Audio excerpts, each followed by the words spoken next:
Hola, hola, bienvenidos a Big Left, nombre del Padre, del Hijo y del Espíritu Santo. Amén. Eh, es difícil en YouTube tratar, leer libros, comentarlos. Yo sé que el nivel de las vistas disminuye. Yo hago videos de repente para la galería y suben las vistas. Y cuando hago videos dedicados a un tema seriamente, bajan las vistas. Entonces, y además de bajar las vistas, baja el tiempo que está el oyente en, en el video.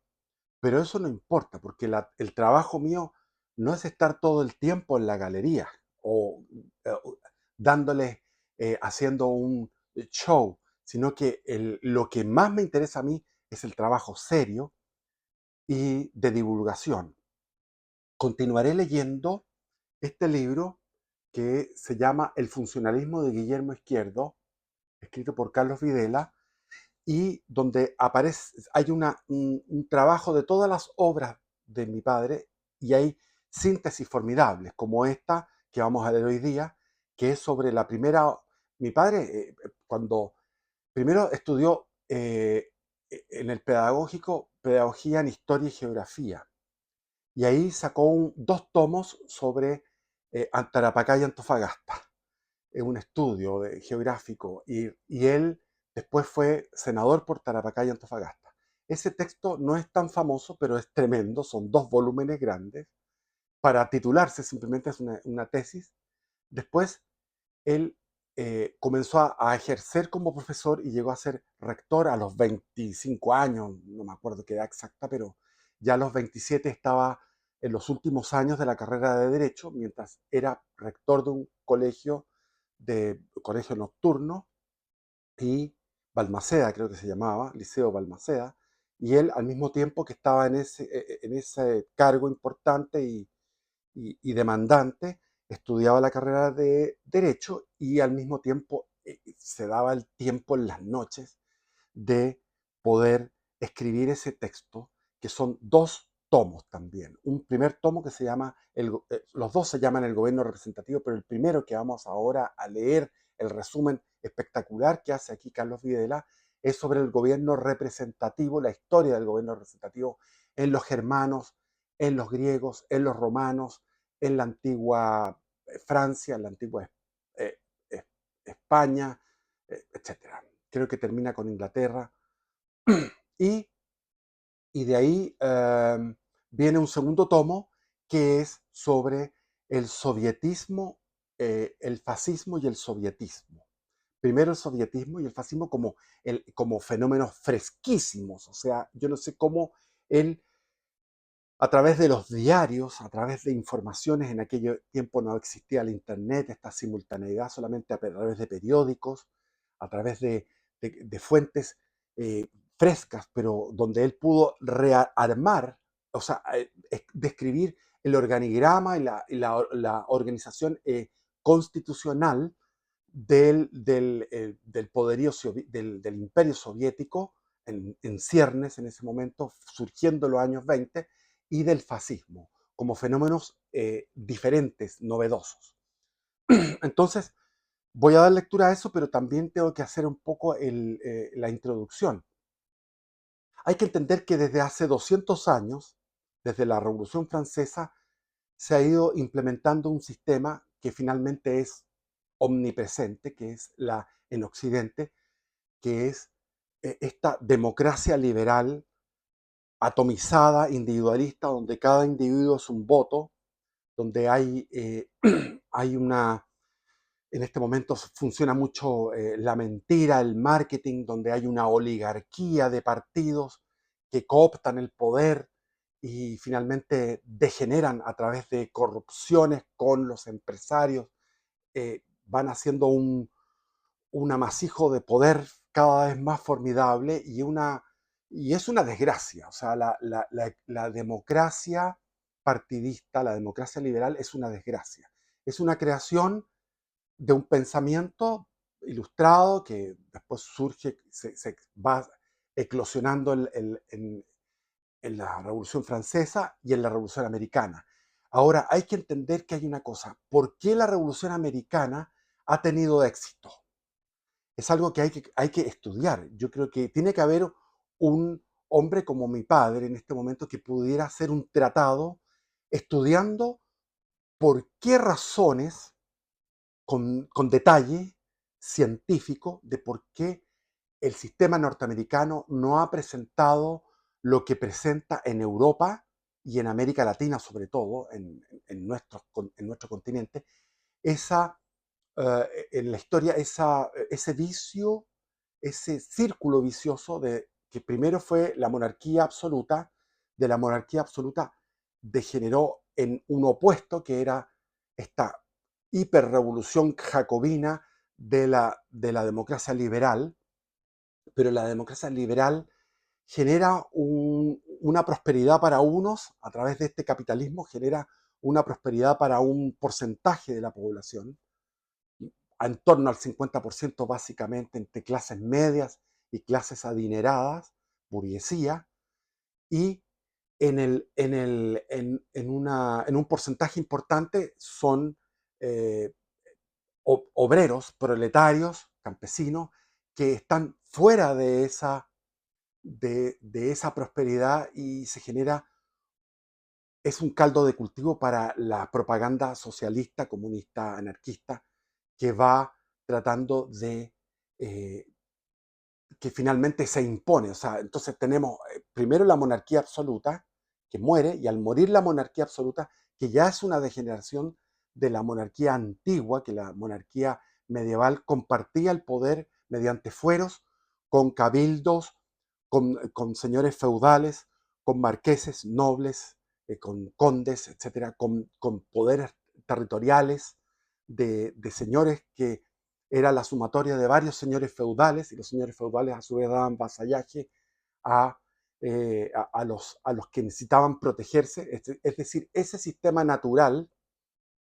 de poder, que es un poder repartido entre distintas familias, familias más poderosas, hasta llegar a la familia monárquica, ese sistema natural se ha dado en todas las culturas. Y también el sistema de la monarquía absoluta, como era en Persia, en Egipto, en China.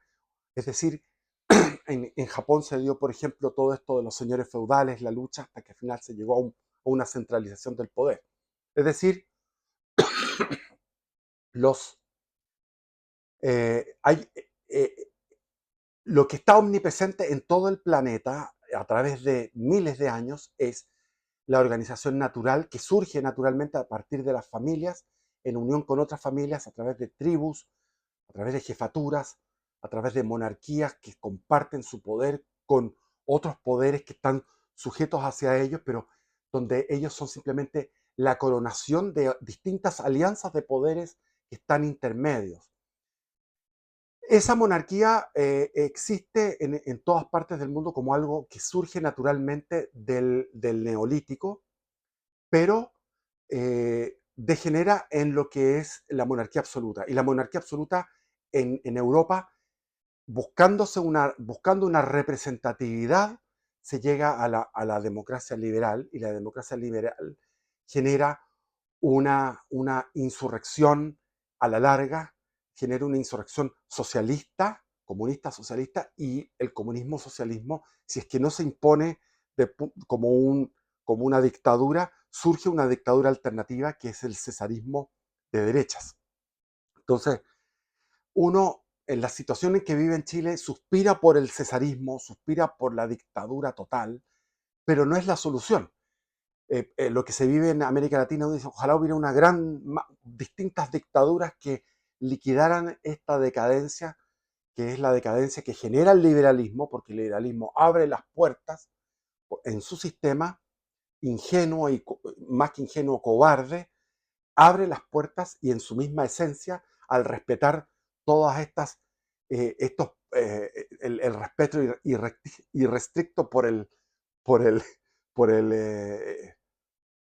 el proyecto de vida ajeno, no hay un cuidar la polis, no hay un cuidar la comunidad, que lo hace si surge en todo esto el nacionalismo, la tercera vía, que es una, rescata elementos del pasado, del antiguo régimen, como es las corporaciones, los gremios, y, eh, y rescata cosas de elementos que son del, de la Revolución Francesa, como el Estado-Nación, la igualdad ante la ley, etcétera. Entonces, esta fusión de elementos antiguos y modernos fue un intento, y constituye todavía un intento, de salir de este círculo vicioso de dictaduras cesaristas sin propósitos más allá que el orden, que son una respuesta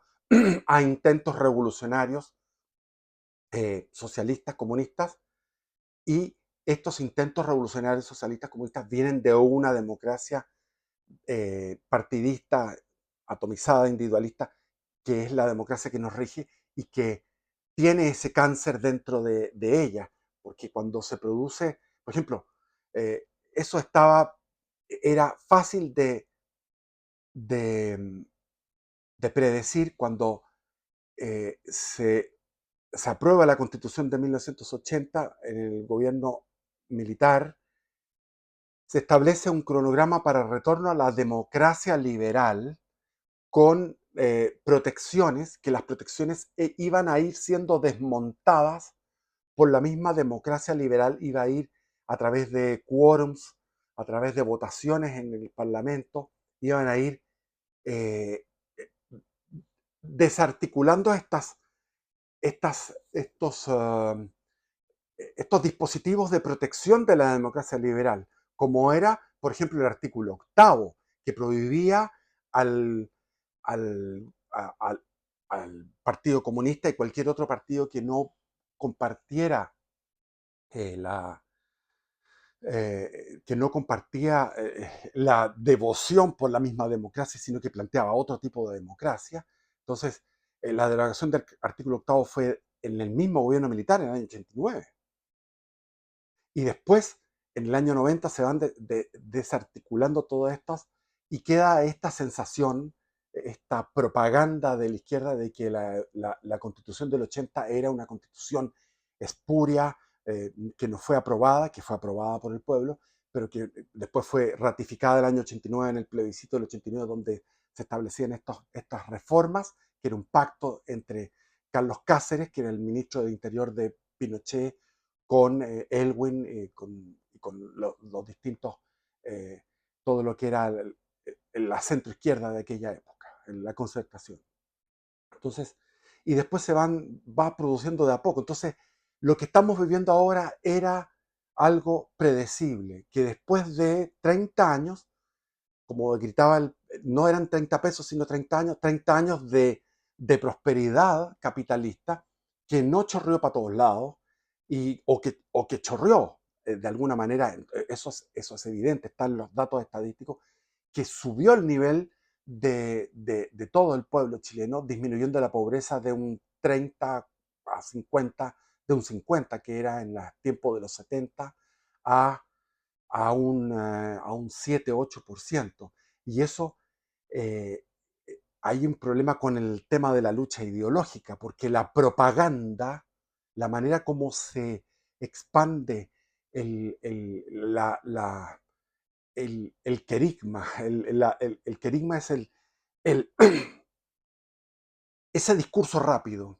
El querigma viene de los hechos de los apóstoles, cuando San Pablo se enfrentaba a los judíos, se enfrentaba a los paganos y les daba un discurso rápido, donde decía, mira, era esto, y me vino este milagro, y Cristo es esto, y lo demás allá, lo que dijo San Pablo, lo que dijo Pedro en Pentecostés. Ese es el querigma, es un predicado rápido. Y el marxismo, como es un anticristo, es netamente, es claramente un anticristo, tiene un querigma, y ese querigma es una predicación rápida.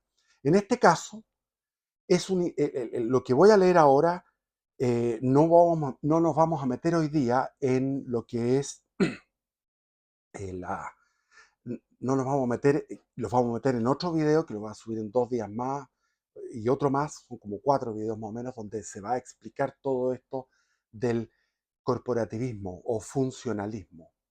Pero ahora nos vamos a ir por la historia del gobierno representativo, porque la idea no es seguir en ese, la idea que tenía mi padre era buscar un acomodo representativo, o sea, una democracia, pero que no sea la democracia liberal, que sea otro tipo de democracia.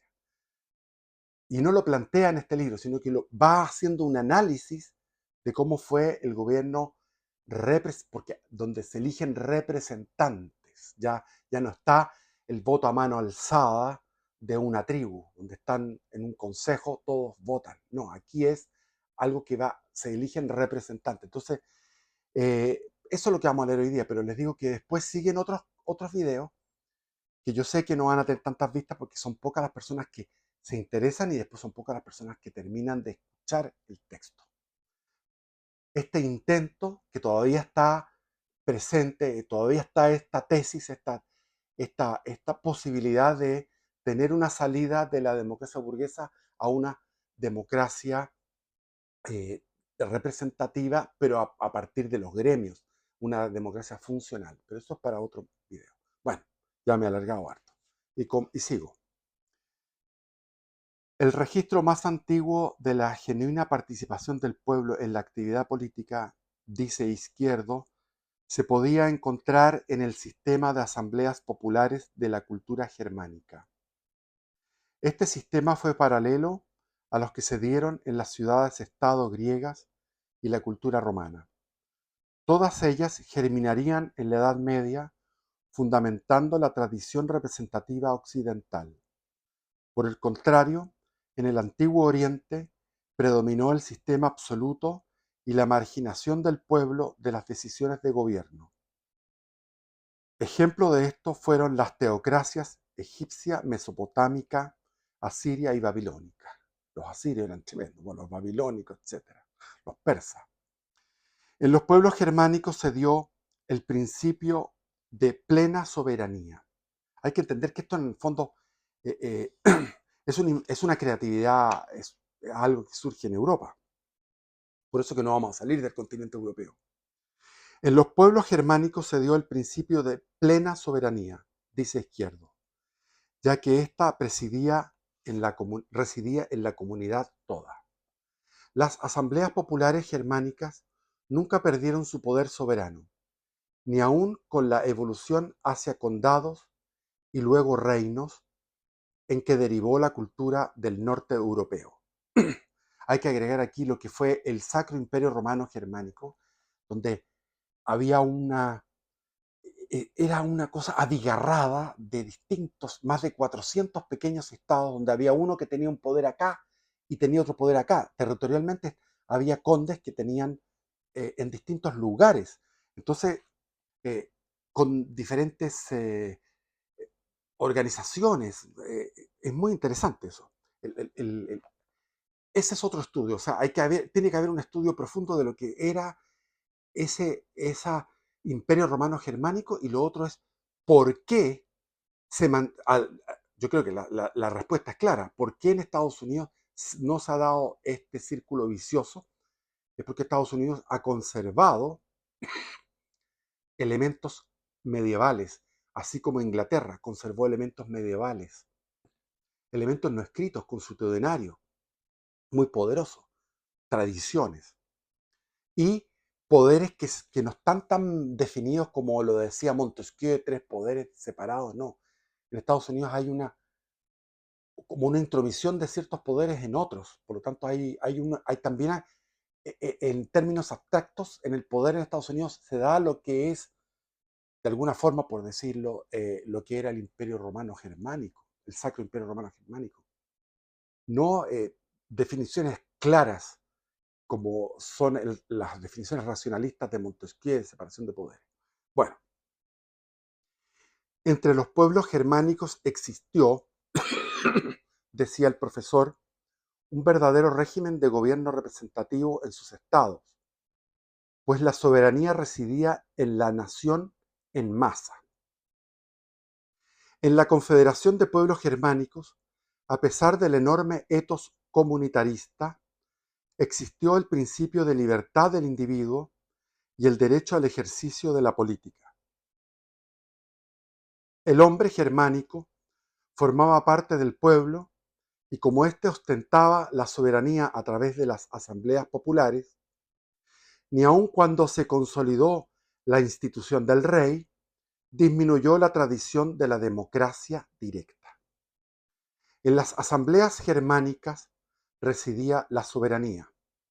Estas decidían sobre la paz y la guerra, así como las alianzas y la justicia.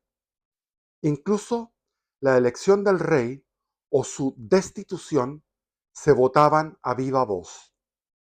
No podía ser una soberanía más amplia y más completa, concluye Izquierdo Araya.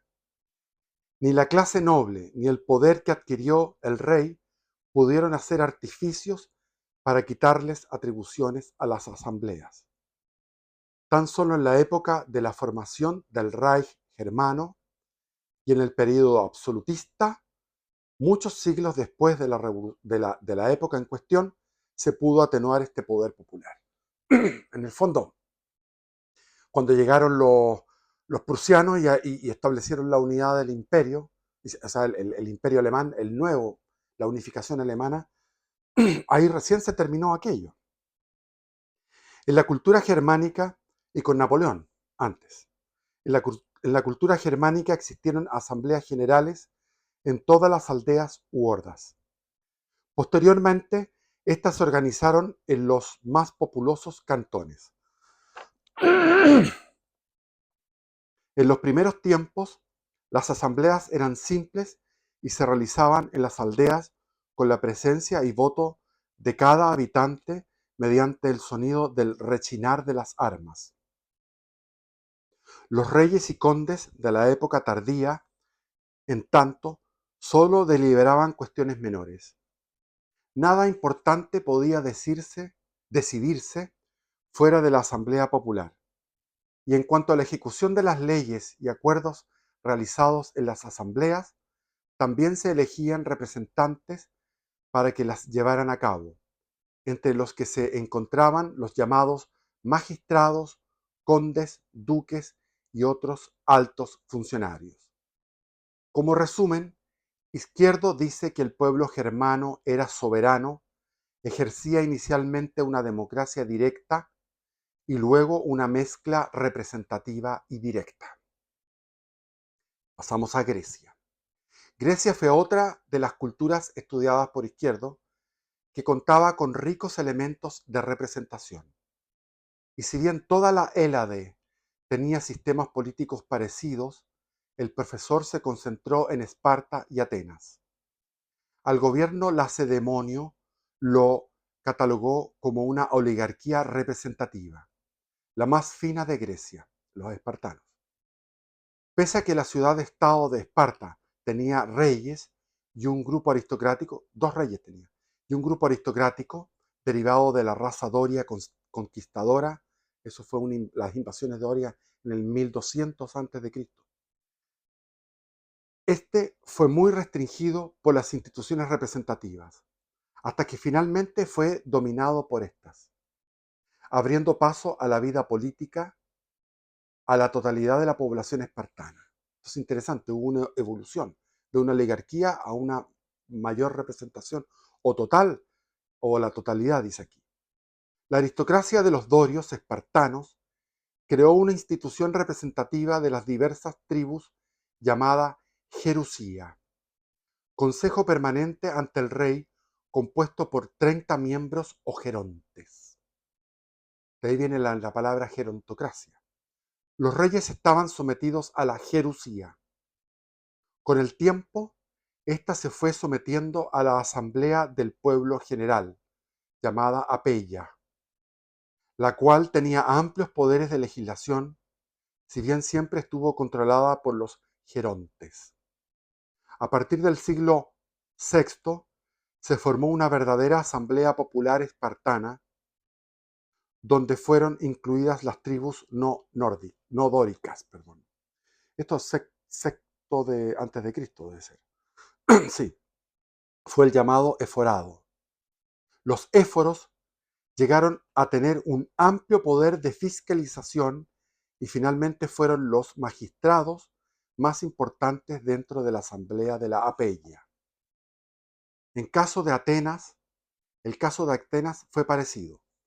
Partiendo desde la monarquía, pasando por la oligarquía representativa para algunas tribus nobles, los eupátridas, y luego las tiranías de los caudillos populares. Ahí estaban los pisístratos, o sea, los tiranos que eran para la democracia. Se llegó a la plena representación, la célebre pero muy breve democracia griega de la época de Pericles. La célebre, sin duda, el siglo V de Pericles, famoso. La comunidad ática, esto es de Atenas, la comunidad ática, la península del Ática, por eso se llama Atenas, la comunidad ática clásica se reunía en la asamblea o eclesía. Ahí todo el pueblo podía discutir y votar las leyes y acuerdos que eran presentados y redactados por el Congreso o Bule. Este último fue un organismo representativo ya que era elegido por la asamblea y con el voto directo de todos los ciudadanos de la polis. En este sentido, argumenta Izquierdo, en la eclesía, a la hora de votar, funcionaba la democracia directa, ya que todos podían expresar su opinión, discutir, refutar o reafirmar leyes e incluso proponer nuevas iniciativas. La Boulé, en tanto, operaba como un congreso, un órgano representativo con poder delegado por la asamblea. De esta forma, el demos era soberano, el pueblo, el demos. Podía, esto es como la primera democracia, podía proponer leyes que la Boulé redactaba y le daba forma en proyectos llamados probulematas. Probuleumatas. Esa palabra no la conocía. Probuleumatas, que volvían a la eclesía para para la votación popular. Para cumplir las sentencias, la asamblea elegía diversos tipos de magistrados ejecutivos, los llamados arcontes, primero elegidos entre la nobleza y posteriormente, en la etapa democrática, del pueblo, elegidos del pueblo en su totalidad, o sea, nobles y plebes de cualquier origen. Los llamados estrategas, por su parte, eran magistrados elegidos a cargo de funciones administrativas, militares, religiosas y de justicia. Y nos vamos a Roma. El devenir del gobierno representativo relatado por el profesor Izquierdo continuaba con la cultura romana en sus versiones monárquica, republicana e imperial.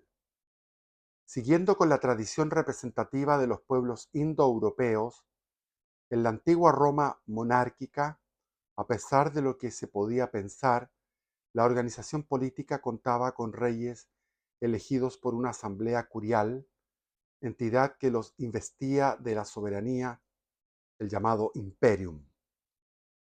Con ese poder delegado, el rey nombraba a los magistrados, ejecutivos, prefectos, cuestores y capitanes.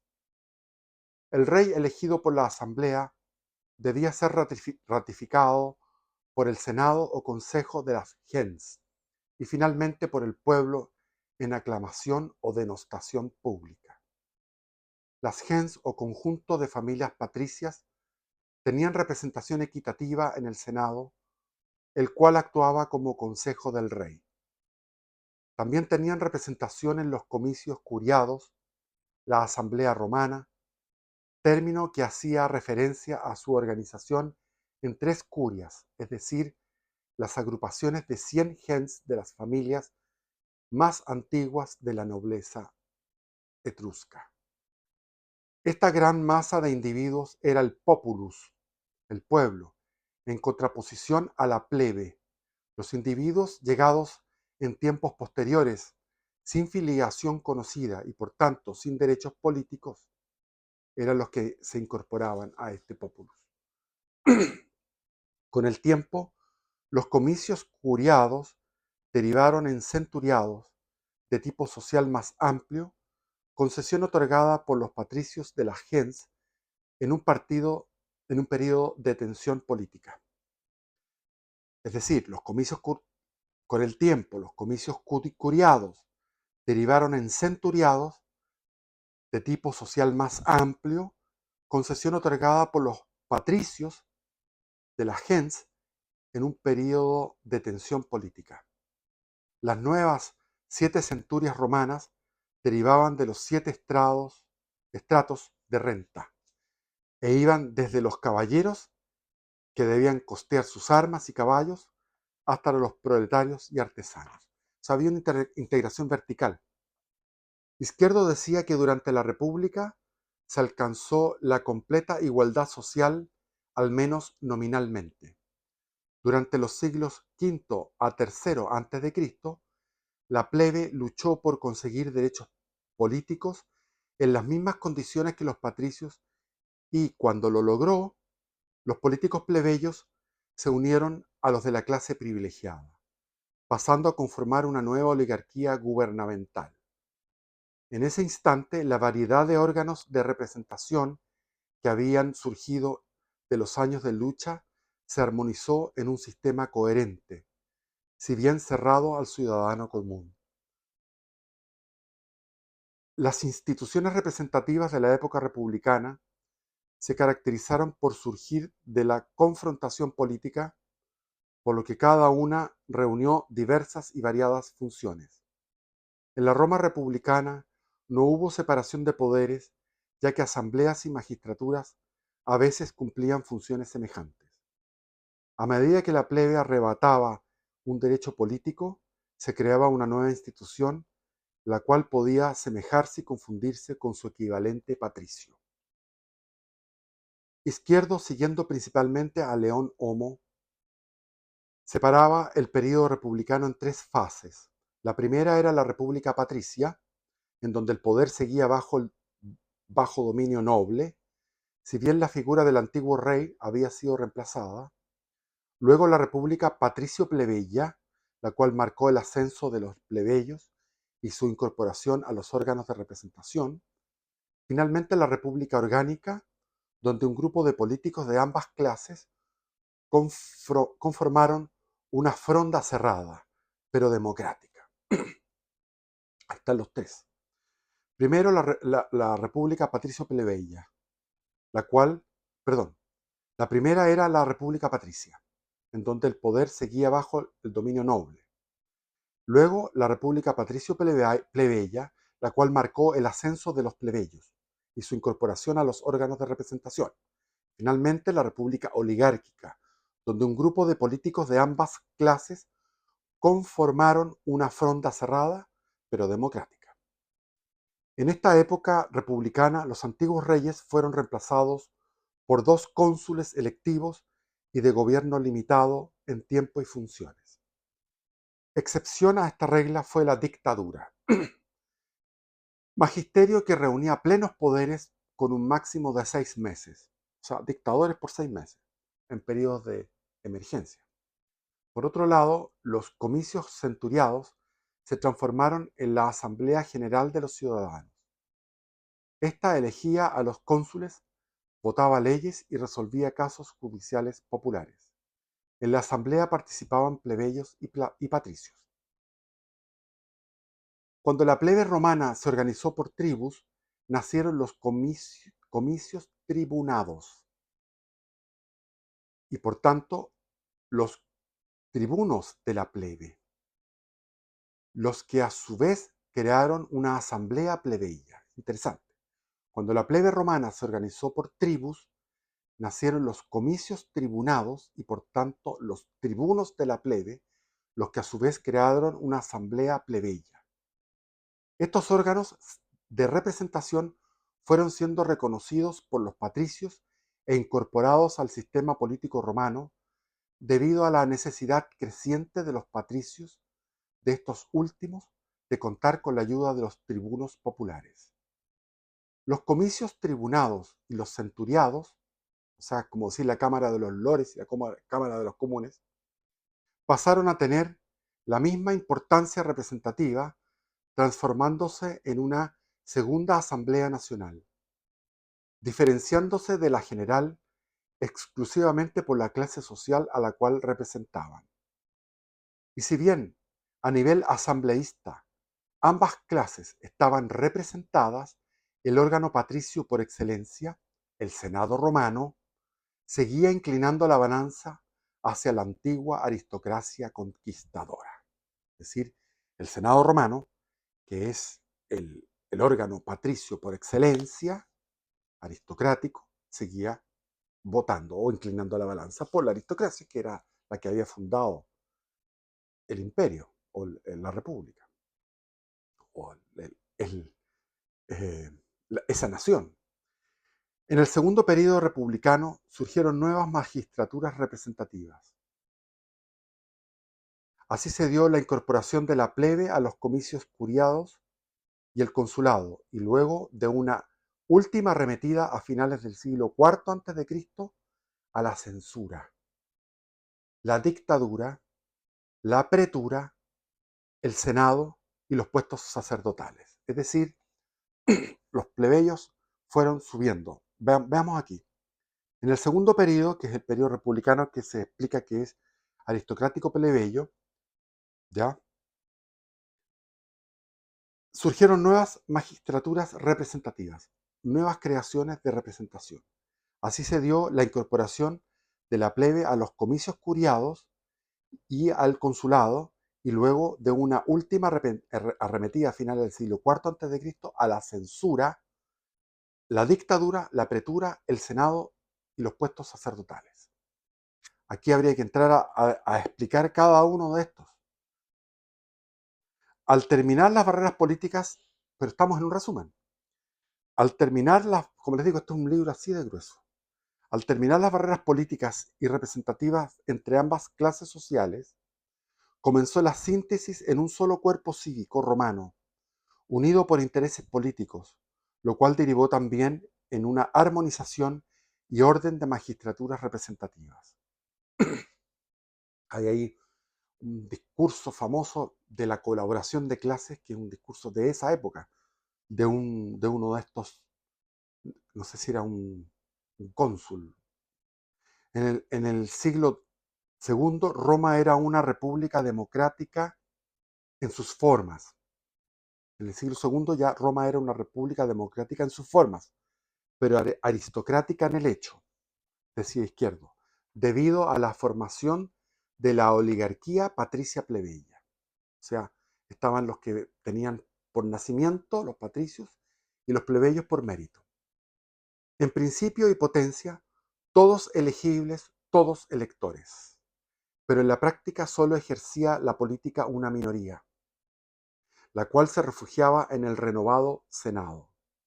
Así pues, sin acudir a reformas expresas de las leyes políticas, sin modificar la estructura misma de la Constitución romana, nos encontramos, sin embargo, en Roma a mediados del siglo II a.C., con la formación de una oligarquía gubernamental.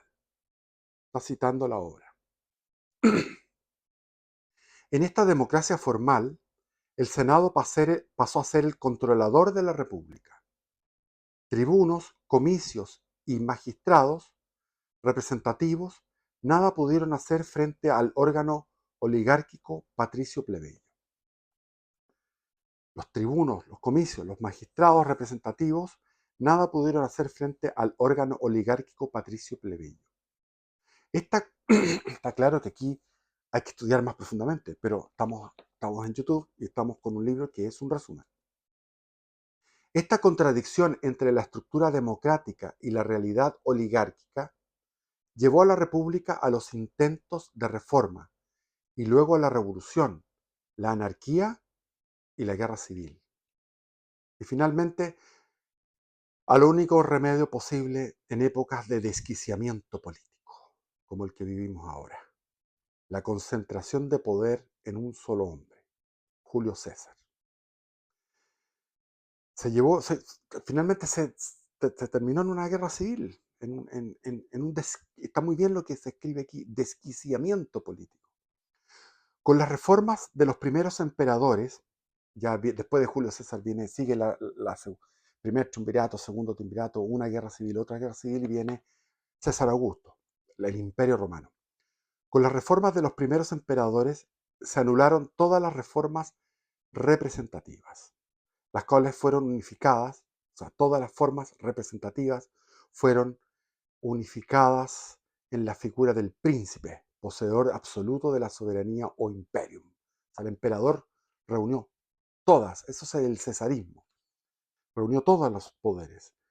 En este periodo el Senado fue anulado y se transformó en un consejo consultivo. O sea, los senadores era para puro consultar. Los comicios y asambleas perdieron influencia e importancia y se anularon las atribuciones de todas las magistraturas representativas.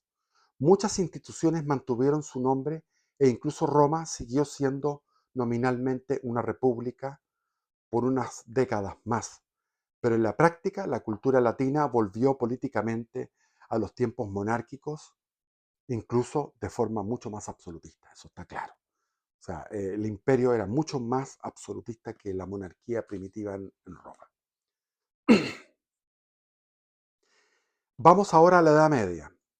La caída del Imperio Romano, nos cuenta Izquierdo en su brillante crónica del gobierno representativo, significó la fragmentación de la soberanía occidental en un gran número de reinos y señoríos feudales, cada uno con su sistema político particular. Sin embargo, desde el siglo XII se fue consolidando una nueva concentración de poder en las manos de soberanos que dominaron a los diversos señores feudales. Como parte de esas luchas y negociaciones, diversos monarcas recrearon las antiguas asambleas, aunque con un carácter consultivo. Se abría así un nuevo periodo de luchas entre la nobleza conformada por reyes, príncipes y varones y los antiguos señores de la Baja Edad Media, que tenían poder territorial. En este periodo se crearon reductos de soberanía popular como las ciudades libres, la Liga Hanseática, o las asambleas como las Cortes Españolas o los Estados Libres de Francia.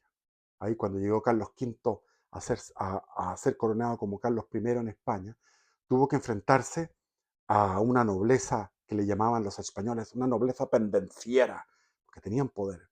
Pero Carlos V los sometió y, y desde ahí, bueno, ya venía desde antes con los reyes católicos, se empieza a configurar un poder más absoluto. En Francia está claro, en Francia fue un ícono en la lucha de los nuevos monarcas por hegemonizar el poder soberano y eliminar la antigua fragmentación de los señores feudales. En este proceso, la estratificación social se dividió en nuevos grupos. Primero, la monarquía, la cual incluía la corte del rey y algunos grandes señores.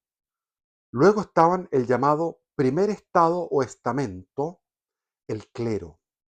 El segundo estamento era la nobleza derivada de los antiguos señores feudales, los cuales todavía ejercían autoridad en ciudades y reinos, o podían enviar representantes a la corte real para resguardar sus derechos. Había un equilibrio de poderes entre los poderes locales y el poder del monarca. Finalmente surgió una pujante clase comerciante, los burgueses, el llamado tercer estado, el cual también logró ser incluido en los parlamentos. Aquí están los tres estados que fue la convocación del 4 de mayo de 1789, cuando se convocó a los estados generales, por el problema que había de crisis económica, cuando Luis XVI convoca a los estados generales el 4 de mayo de 1789, era el clero, la nobleza, el clero, la nobleza y el estado llano, estos mismos. Se mantenía esa tradición. Felipe IV, comenta Izquierdo, completaría toda esta obra, convocaría para los grandes asuntos del país a los estados generales, representantes de las tres órdenes de la nación. Desde ahí viene, o sea, en plena edad Media. Casi 2 siglos después de la primera reunión de los estados generales de la nación y siguiendo el flujo histórico de la representación, se incorporaron a los órganos de decisión política a los campesinos libres. Cabe destacar que Izquierdo vio en los Estados Generales un antecesor del corporativismo. Esto aunque estaban representadas las diversas funciones de la nación: los sacerdotes, el clero, los caballeros o nobleza, que estaban ah, destinados a gobernar y a defender, los comerciantes, que estaban dedicados a producir, comerciantes, industriales, plebe, campesinos, obreros, todos estaban dedicados a producir. En contraste con el modelo liberal, donde la representación se daba por grupos de interés particular o económico, lo que vivimos ahora. Si bien para finales de la Edad Media, la Organización de Estados Generales franceses sirvió como vehículo para aliarse con el Tercer Estado, o sea, la nobleza y el clero buscaron aliarse, buscaron atraer hacia sí en estas convenciones, en estas reuniones de los tres estados, a ese tercer estado, que eran los burgueses y los campesinos y obreros, artesanos, qué sé yo, gente de la plebe. Sirvió como vehículo para aliarse con el tercer estado y así destruir el poder de los antiguos señores feudales, derivando en un fortalecimiento del absolutismo en desmedro de la representación. Esto es muy interesante porque está describiendo cómo fue el mecanismo evolutivo que fue fortaleciendo al monarca hacia la monarquía absoluta. ¿Cómo fue? A través de darle una representatividad y una alianza con el tercer estado, y así, al tener al tercer estado junto al monarca en estos tres estados generales, se podía ir disminuyendo el poder que venía de la alta Edad Media, de lo que fue la caída del Imperio Romano, donde se configuraron poderes locales. Entonces, muy interesante, lo vuelvo a repetir. Si bien para fines de la Edad Media la organización de los Estados Generales franceses sirvió como vehículo para aliarse con el Tercer Estado y así destruir el poder de los antiguos señores feudales, derivando en un fortalecimiento del absolutismo, en desmedro de la representación, esta misma asamblea, como comenta el profesor nacionalista, sería también el instrumento de la nación para derribar ese mismo absolutismo en la Revolución de 1789, cuando, lo que les estaba diciendo, cuando el rey Luis XVI convoca a los Estados Generales, ese 4 de mayo, es para, y ahí viene el juramento del juego de pelota, en el lugar donde se jugaba la pelota, hicieron un juramento de que había que salir con una constitución. Y comienza la Revolución Francesa. O sea, se ocupó como un instrumento para el fortalecimiento y el desarrollo del poder monárquico hacia un poder absoluto, pero finalmente ese mismo mecanismo fue el que lo derribó. Otro de los procesos representativos en la Edad Media que llamó la atención de Izquierdo Araya fueron las Cortes Españolas. Estas eran asambleas representativas de los tres estados españoles: clero, señores feudales y la burguesía de los pecheros, y tenían convocatoria permanente, no como sucedía en los estados generales franceses, que se convocaban según la voluntad real. Las cortes, por tanto, se autoconvocaban, al menos en Aragón, además de asumir poderes legislativos y fijar atribuciones y derechos políticos aragoneses en una carta magna. Izquierdo destacaba también la creación de un novedoso cargo, el Justicia Mayor, magistratura confiada a un administrador de justicia independiente del poder real. Con los reyes católicos y su firme convicción de lograr la unidad política española, las conquistas representativas decayeron. Las cortes sufrieron una merma considerable en sus atribuciones, narra Izquierdo, para terminar por perecer durante la monarquía absoluta de los Habsburgo.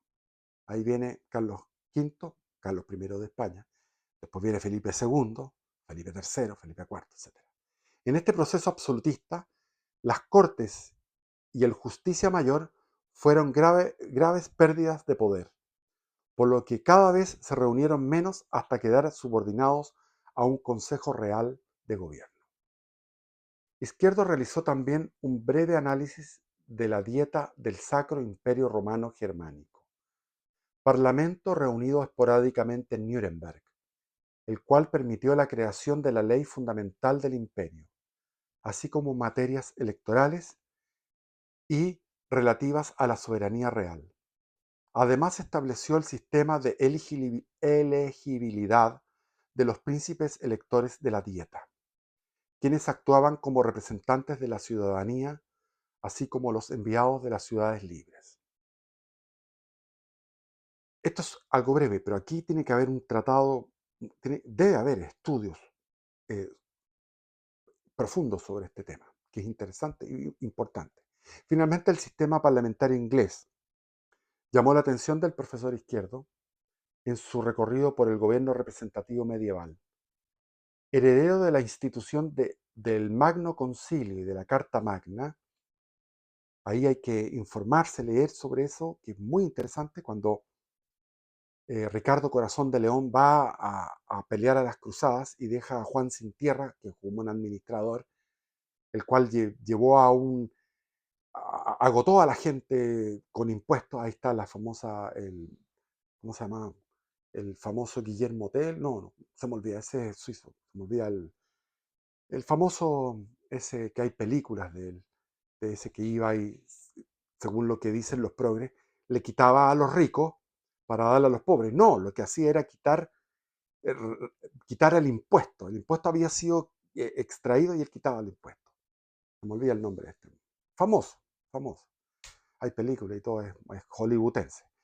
Pero entonces, ahí viene un proceso en que el pueblo se indigna con tanto impuesto frente a los abusos de Juan Sin Tierra y se genera esta Carta Magna. O sea, los ingleses después tienen en el siglo XVII la Revolución Gloriosa de Cromwell, donde decapitan a un rey, es decir, ellos van por tajadas, van haciendo un equilibrio de poder por tajada. Entonces, en Inglaterra hay una evolución hacia una mayor representación o hacia a resguardar los fueros.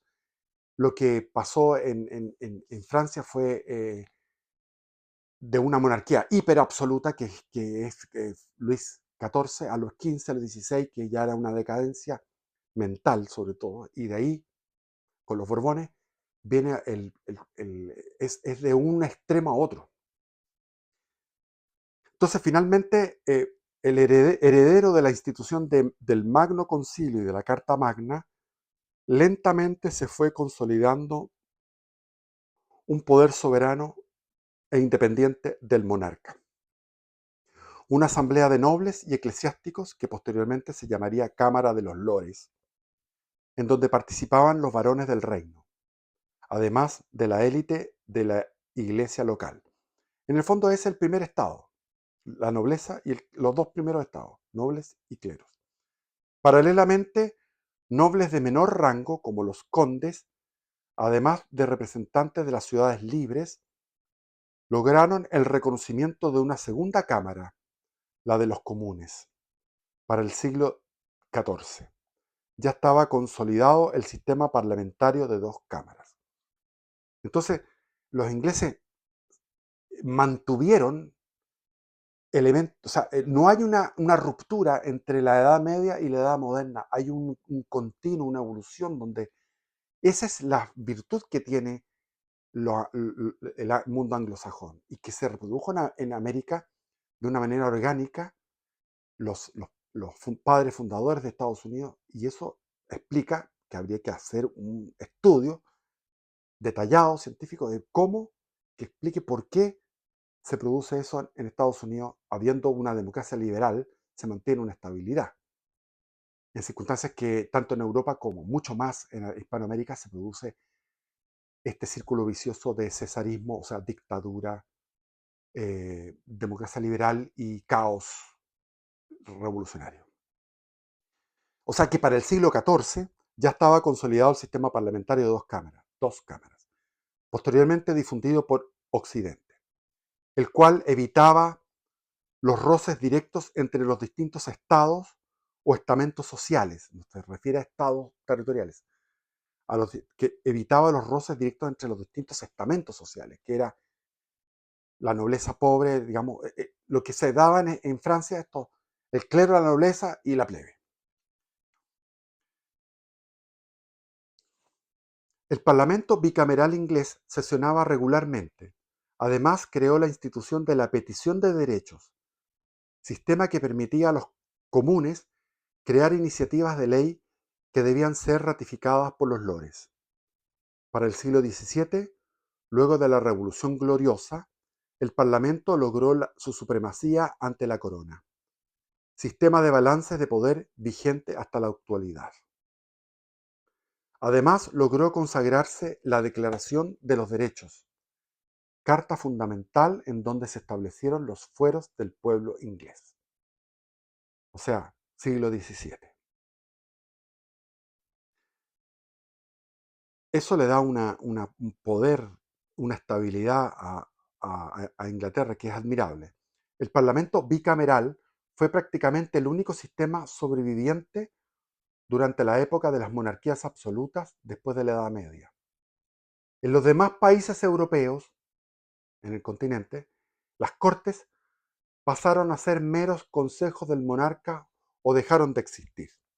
¿Para qué hablar cuando Luis XIV iba y se enfrentaba a ellas? Al principio las cortes quisieron disminuir el poder de Luis XIV y Luis XIV se enfrentó a ellos y los disminuyó y los terminó por transformar en un órgano consultivo simplemente. Sin embargo, la tradición representativa se mantuvo y fue constantemente teorizada y renovada por pensadores y filósofos. Siempre ha habido pensamiento político al respecto. En el Imperio Español estaban los cabildos.